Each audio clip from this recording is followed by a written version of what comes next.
This video is brought to you by all of my wonderful Patreon supporters, as well as everyone who came into the live stream to help support the channel in this crazy time. If you missed the stream and don't know what's going on, I'll probably address it a little bit at the end of the video, but I'll probably make a dedicated video at some point, I don't know. I'm still trying to make sense of it all. Regardless, the reason you're getting this video right now is because of all the people that have been helping support the channel. And I'm not even exaggerating. So if you too would like to help support the channel, make sure you look in the description for a link to the Patreon. And if you really don't care, then just enjoy the video. But I do appreciate your support more than you'll know. So for more content and to help out the channel, make sure you check out the description. And without any further ado, let's begin. At the time, I was a 26-year-old female. I'm still female, but now 32. I loved traveling around Australia camping in my van, usually by myself. And 99% of the time, these were all amazing experiences. On this trip, I was headed to Mount Cusco.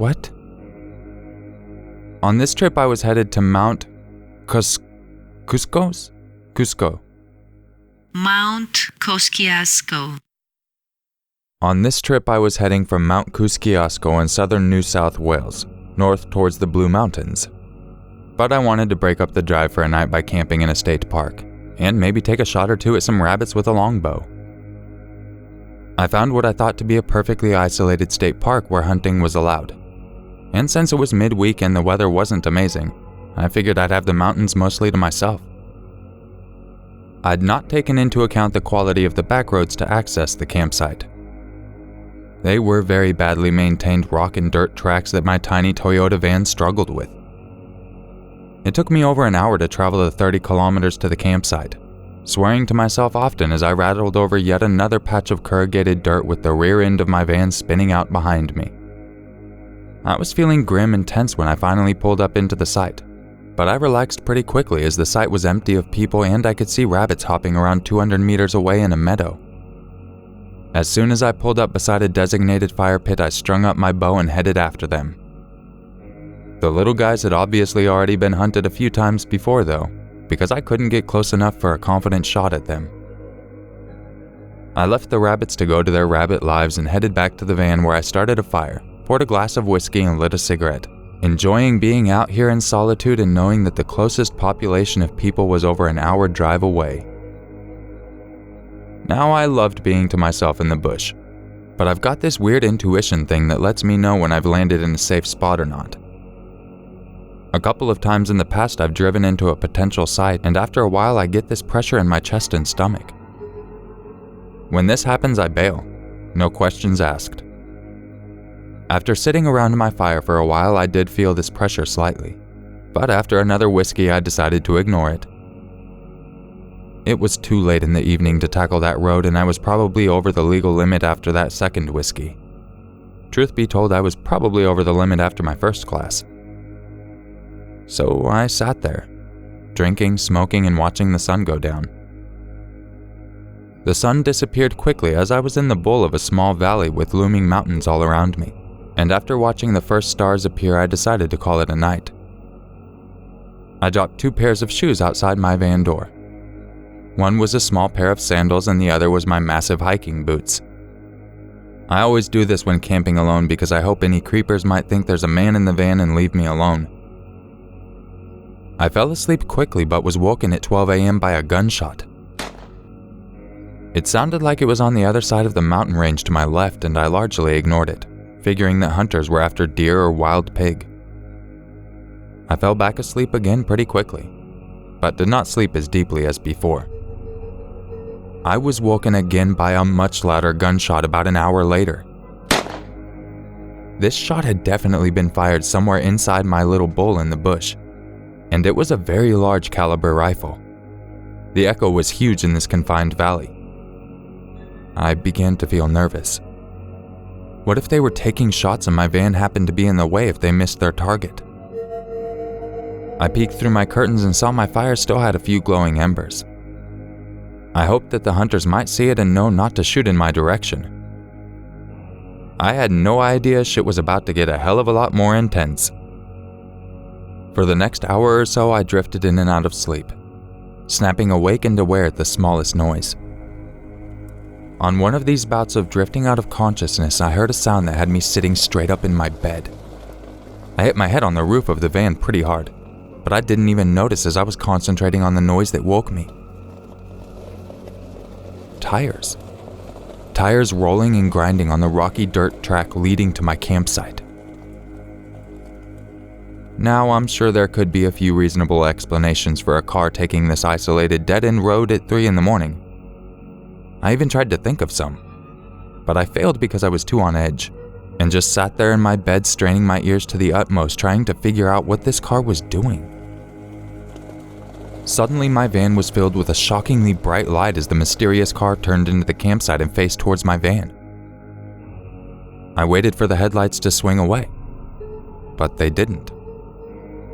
I couldn't see the car. My van had curtains at every window, and like fuck I was parting them to give whoever was out there a good look into the van and at me. I was already feeling pretty spooked, but my terror rose sky high as I realized the car was slowly driving towards me. The lights got brighter, the rumble of the diesel engine got louder, and what sounded like the biggest tires in the freaking world popped and grated at the rocks underneath them. By this time, I'm frozen in place, too terrified to move a muscle as this four-wheel drive beast of a car kept slowly moving forward until it was nose to nose with my tiny van.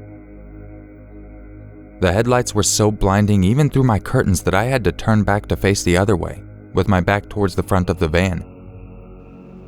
Then I almost peed my pants. Whoever the asswipe was that was driving this car started revving his engine over and over, harder and longer each time.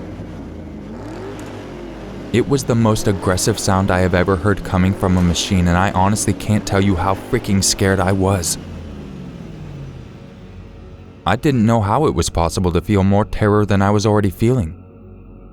But I found out quickly that it is always possible to reach higher levels of fear when I heard the sound of 2 car doors opening. I was too scared to move, but I broke through my fear paralysis long enough to grab my 6-inch hunting knife from the shelf above my head. I gripped it with white knuckles as I listened to a pair of heavy footsteps start to walk slowly towards my van. The other person must have been standing just outside the car watching and waiting, as I didn't hear a second pair of footsteps. Maybe they were more stealthy and quiet. Who the fuck knows? All I know is that my straining ears were focused solely on the slow, purposeful steps of the first stranger as they stopped beside the sliding door of my van where I had dumped my 2 pair of shoes. My van was locked at every entry point, but 100 what-if scenarios were running at light speed through my head. Maybe I could dive into the driver's seat of the van and belt out of there. Fat chance with them being parked right in front of me.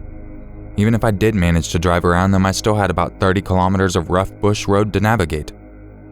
Bush tracks that their far superior car would manage with ease. I'd be run down before I even got 100 meters.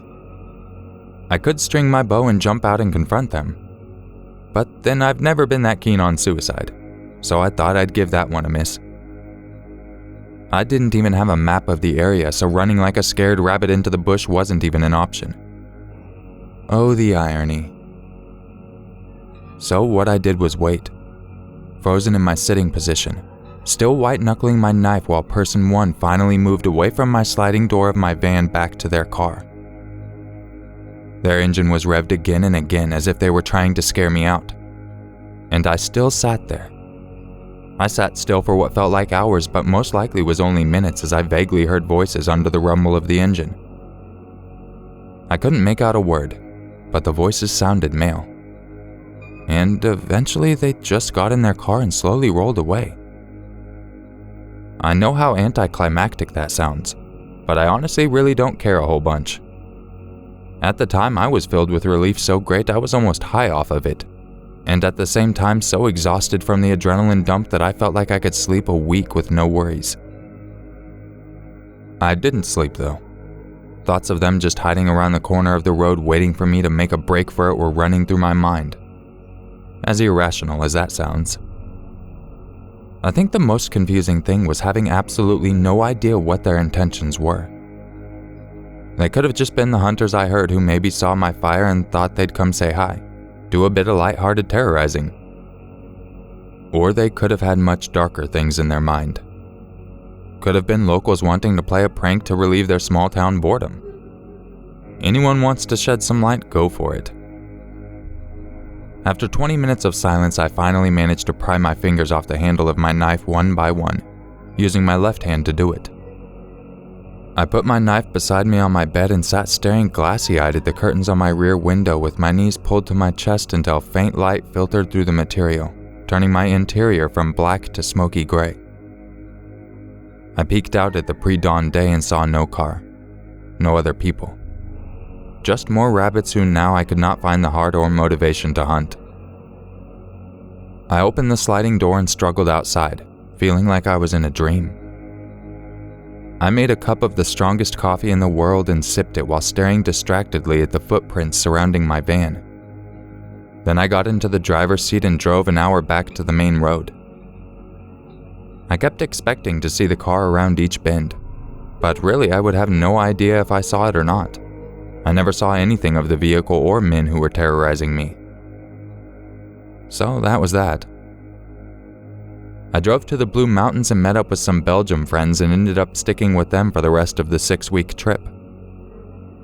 But I never forgot the feeling of being so scared and so helpless and so alone. Rarely, if ever, do I choose to camp in an empty campsite now. I'll move to another one with more people.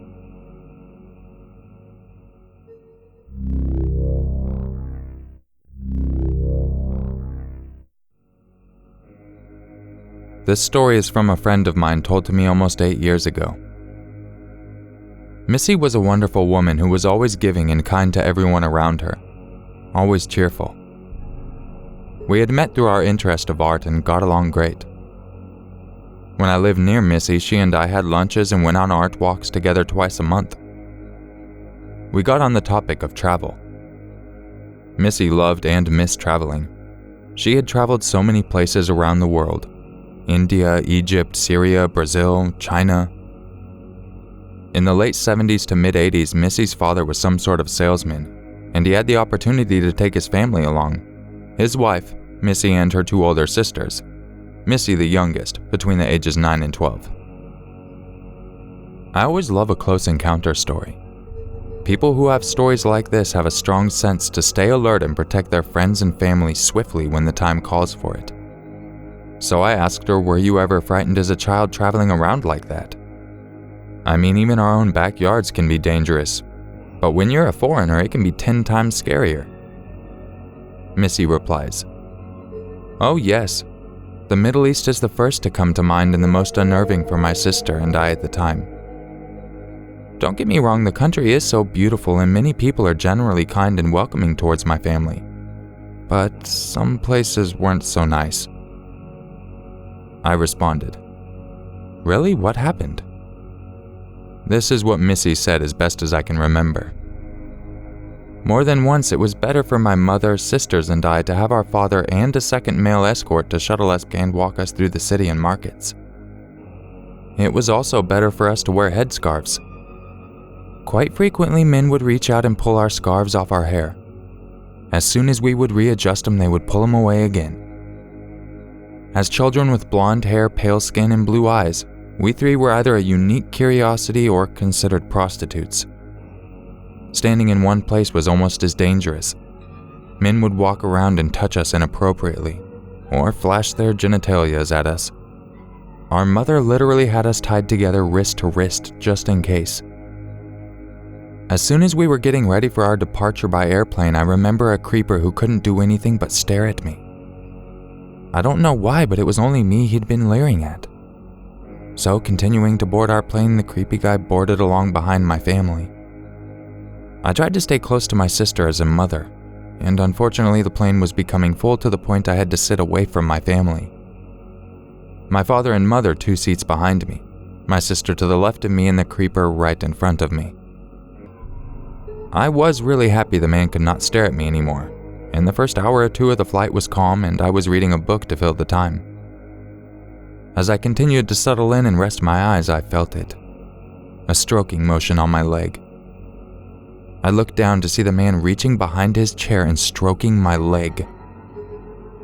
How staff members or another adult hadn't noticed it is beyond me as an adult now. At the time, I was just a frightened child. My sisters had noticed and watched in horror, also not knowing what to do as they didn't want to get in trouble or be shamed or accused of lying to adults. So as the man continued to touch me, I'd kick him as much as possible for 2 or 3 hours. On and off this went. When we landed, the man was in front of the line. My sisters and I rushed to our parents, pointing in almost hysterics about the man. I caught sight of the man one last time. He looked worried he was caught and booked it into the crowd. As soon as my mother was able to make sense of our distress, she was genuinely concerned and alerted security guards. But there was nothing that could really be done as the man was gone, and we continued on our way to the next destination. Missy had more positive experiences than bad ones. She and her family continued to travel for many more years.